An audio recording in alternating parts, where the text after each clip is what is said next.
Mais la France ne va pas bien. Ce n'est pas parce qu'elle n'a pas les moyens d'aller mieux. Ce n'est pas parce qu'elle manque de ressources. Ce n'est pas parce qu'elle manque de talent. Ce n'est pas parce que les Français manquent d'intelligence, d'imagination, d'ardeur, de volonté de travailler. Si la France ne va pas bien, c'est parce qu'elle gaspille ses ressources. C'est parce qu'elle ne valorise pas ses talents. C'est parce qu'elle décourage l'intelligence, l'imagination, l'ardeur et le travail des Français. Si l'État vit au-dessus de ses moyens, la France, elle, vit en dessous de ses moyens. Si l'État emprunte trop, les Français, quant à eux, épargnent beaucoup.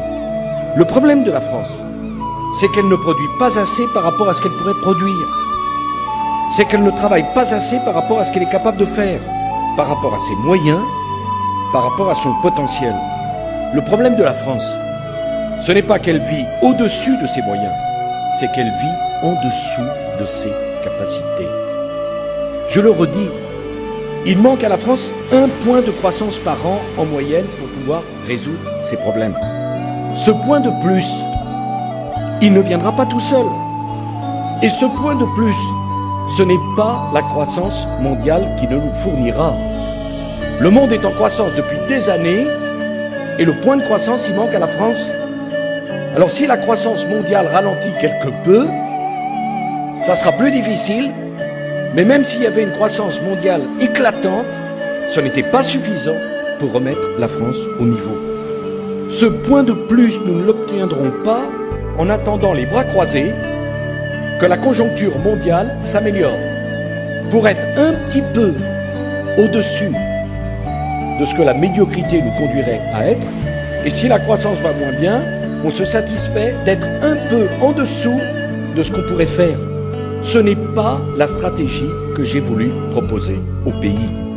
Ce point de croissance de plus, nous l'obtiendrons avec les réformes que nous engageons pour être au niveau des pays qui réussissent le mieux dans le monde. Gouverner, ce n'est pas attendre. Gouverner, c'est agir. Le point de croissance qui nous manque pour que le pouvoir d'achat augmente, pour que le plein emploi soit atteint, pour que nos retraites soient assurées, pour que nos comptes publics puissent s'équilibrer, pour que nous puissions faire face à l'augmentation des dépenses de santé, au vieillissement, à la dépendance, pour que les enfants retrouvent l'espoir de vivre mieux. Ce point de croissance, il faut que nous allions le chercher. On ne va pas aller chercher à l'extérieur, on va aller le chercher en nous-mêmes, parce qu'il est à la portée de nous. La stratégie économique que nous proposons avec François Fillon et le gouvernement à la France, elle est simple. Elle repose sur une conviction absolue. Les autres travaillent plus quand la France travaille moins. Là se trouve la clé du problème français.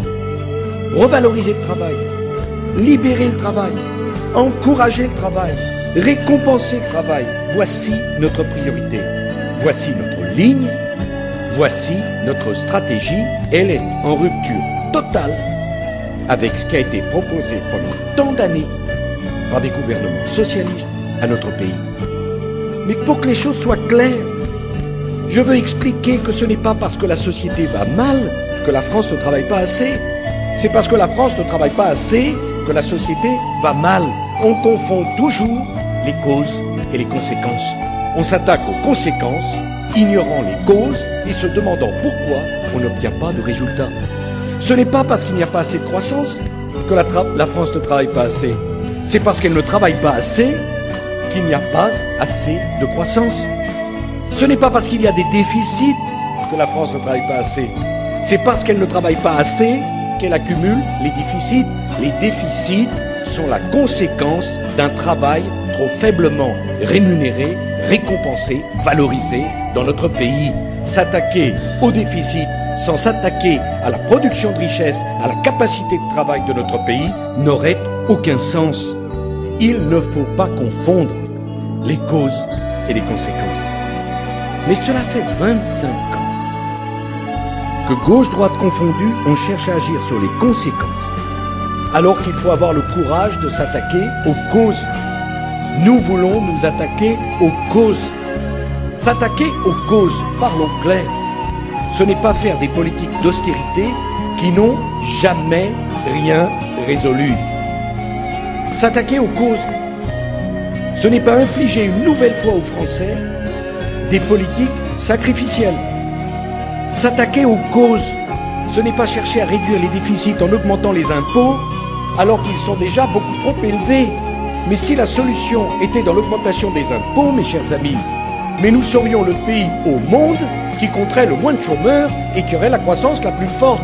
Depuis le temps qu'on augmente les impôts et que ça ne produit aucun résultat sur la réduction des déficits et la réduction de l'endettement, il est temps de se rendre compte que ce n'est peut-être pas la voie la plus intelligente à mener pour ceux qui ont de l'ambition pour l'économie française. Mais je veux aller plus loin. Et je veux le dire à tous ceux qui trouvent que la réduction des déficits n'est pas assez rapide. Comment ? En 4 mois, François ?